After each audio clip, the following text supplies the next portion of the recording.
Ladies and gentlemen, welcome back to the D&N Show. As of recording this is Monday. We are terribly sorry that we didn't get to this episode on Sunday. We were terribly busy, but it is happening right now where I am your co-host, D-Nag, and normally I would have my other co-host, Mr. Natsu, the other one half of the undisputed tag team champions of the internet. But that is totally fine, so we still rockin'. Today I'm going to go over a couple things. I'm going to be talking about some news from the NFL, the crazy March Madness bracket this year, and the update so far in the six-pack ladder match tournament at Wrestlemania. So we are going to get right into it after this.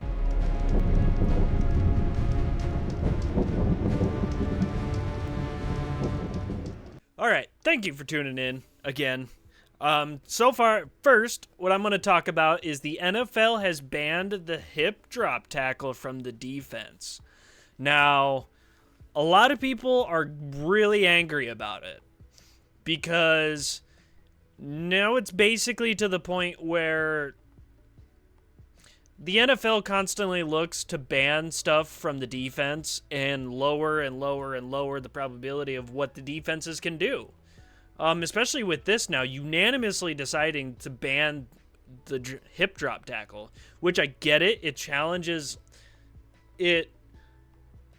It's to look out for offensive players again to try and prevent injuries on the offense. But, however, at the same time, if you're going to ban something like the hip drop tackle, you need to ban the chop block from the linemen and the running backs. You get the same outcome with defenders getting chop blocked because they're going at their fucking kneecaps. It's the same fucking thing. Like, at this point, you may as well just may as well make the offense just flag football. Like, that's pretty much what it's coming down to. Like, if you're going to start going towards that type of game where now the defenders can't fucking do anything, especially if you're a smaller lineman or a smaller defender facing a huge fucking tight end, what the fuck are you supposed to do? Let him walk in for the touchdown? This is fucking ridiculous. Like, and I get the hate, and I really do. And just because they're getting paid doesn't mean it's part of the game. Like, you get injured. It happens. And they wouldn't get so many of those injuries if they would go back to fucking grass. Like, stop doing this turf shit.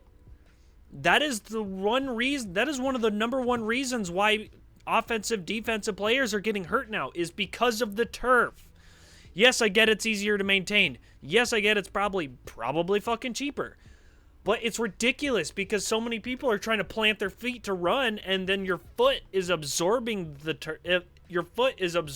pressure, more of this pressure than the ground is, as it should. Where you get from actual grass and dirt, the ground absorbs your foot, which is why you don't get so many of those injuries. And now we're seeing all these turf fields.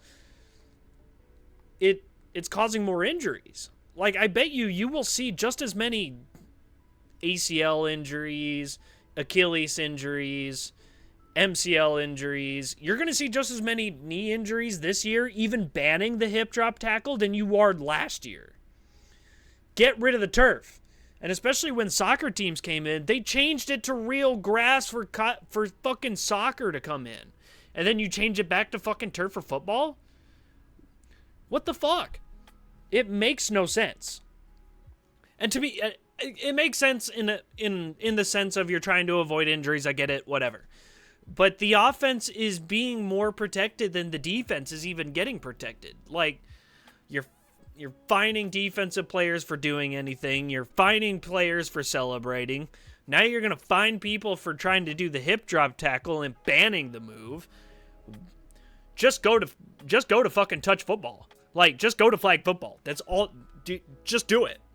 Because eventually, in a couple of years, it will get to that point where it's going to be a Pro Bowl type of fucking game every single fucking week. Every game, every week is going to be like the fucking Pro Bowl where people just have to fuck off and do nothing and just fucking touch them. and then they're down. Like, just do it. Because we all know that's where you're going. It's no point to just fucking delay it. Like, if you're going to ban a move like that, ban the chop block. Ban the motherfucker. Because it's the same fucking thing. You're just making it to where the offense lowers the chance of them getting injured, but you're still leaving the defensive players at, what the fuck are we supposed to do, and why are we still getting chop blocked? It makes no sense. But next, with that topic being done, the next topic I want to talk about is the crazy March Madness bracket this year. The men's March Madness tournament went nuts. So many upsets happened. I mean, a couple number 14 seeds, I think, upset a couple people. So far into the Sweet 16, it is reported that there is 0 perfect brackets left after, I think, Colorado lost, or they won? Something like that. But so far I have that all 4 number 1 and number 2 seeds are still standing. The number 11 NC State is the only double-digit seed left after the first 2 rounds.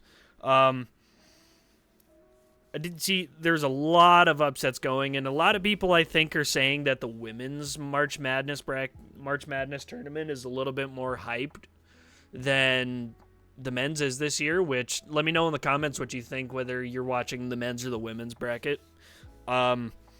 So far, I want to just run through a couple of the matchups that are coming up on Thursday.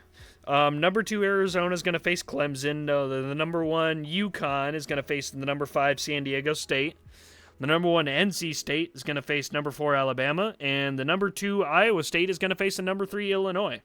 And I believe all of those are coming on Thursday. There's a lot more matchups, obviously, but I'm not going to go through all of them. But those are some of the ones that I saw, especially with the number 1 and the number 2 seeds, mainly. But yeah, let me know in the comments what you think of March Madness this year, and whether you're more watching the women's March Madness or the men's matchup. Let me know in the comments. So next, real quick, I wanted to go over the 6-pack ladder match that's going to be happening at Wrestlemania. Some of the updates: 3 teams from Raw are going to be part of it, and then 2 teams from SmackDown. So now the 3 teams from Raw are the Judgment Day, the Awesome Truth, and New Day. I like the fact that New Day's back in it. I don't think they're going to win, but I wish they would, because the New Day have been kind of there, and I think they've had their reign. They had their really long reign that they had, which the New Day, I feel like, are just that tag team that I feel like they're, at this point, they're just kind of there. They haven't had a push lately, which is kind of, I don't personally agree with it, but obviously there are other teams that could deserve a push, which, okay. But Awesome Truth, I don't think Awesome Truth is going to last very long again, because it's a reunion type of thing, which I get it. But at the same time, it's kind of like, it'd be nice to see him on one more title run, especially because R-Truth has been doing it for a long time, and he is the highlight. Sometimes whenever he shows up on screen, he is the highlight of the scene. Like, it's crazy what he's been able to do. When it comes to the 2 teams from SmackDown, SmackDown will have a tournament to decide who is going to be the 2 teams that are representing SmackDown for this 6-pack ladder match challenge. I do feel like, I think we were saying that I feel like something's going to happen where R-Truth is going to go up, at least somebody like R-Truth is going to go up and grab one belt from like either Raw or SmackDown, and then say like Judgment Day is going to get the other, and then they're going to move from, or somebody else is going to win the SmackDown titles, and they're going to separate it that way, which I feel like they should, because it was a good thing to have them unified with Jimmy and Jay, but now that they don't have the titles, there's no point in having them unified, because there's just flat out no point. So far, we still have an update. Crazy Friday night SmackDown happened. Monday Night Raw is going to be happening here soon. Friday Night SmackDown, Cody Rhodes met Roman Reigns, and they said, they both think, I came alone. Cody Rhodes stated, I came alone just as much as you came alone, which turned out and neither of them did. Which I don't blame Cody Rhodes for having a backup plan, because obviously with the bloodline, you ain't trusted shit for nothing. Because at the end, refused the handshake from Cody. Then Roman kind of did the Thanos shit and snapped his fingers, and Solo and Jimmy came out, and they're like, "Oh man, we gon' beat you up, we gon' jump you again." But it turned out that Jey Uso and Seth Rollins were there with Cody to back him up, which was a crazy scene to see. Which I feel like those two are gonna at least be, those two at least are gonna protect Cody a little bit. I feel like I know Roman said that I was in the Shield with Seth Rollins, so you think you can really trust him? It's like, yeah. And then Cody goes, yeah, but your teammate is The Rock. Can you trust him? Can you trust Mr. Hollywood? Can you trust Mr. Rock? I don't think so. The Rock will betray Roman at WrestleMania. And crazy note, WrestleMania is only 12 or 11 days away. Correct me if I'm wrong, but the last time I saw it was 13 days away from Sunday. So it should be 12 days away from WrestleMania, which do be on the lookout for that live reaction from WrestleMania from us again. We will be doing that again this year.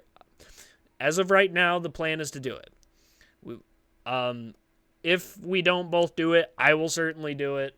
So it'll definitely be out there, which hopefully our predictions are right. Hopefully The Rock betrays Roman and Roman loses the title at WrestleMania to Cody, which even if he loses, I will be shocked. I will be stunned, but I will be happy. But at the same time, it's going to be like the end of a 4-year run from Roman, which is a crazy run for him.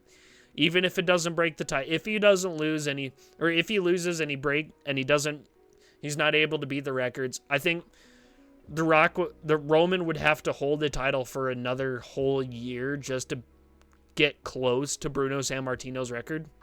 Isn't it Sammartino? I think it's Bruno Sammartino.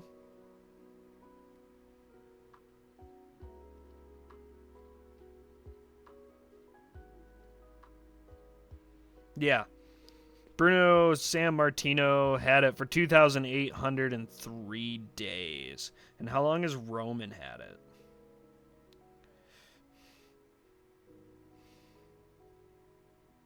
Yeah, only 1,301 days, I believe. So he would have a long, long ways to go. Which I don't think they're going to make it. I don't think they're going to make him hold it for that long. I know they're trying to go for longer title reigns and longer, trying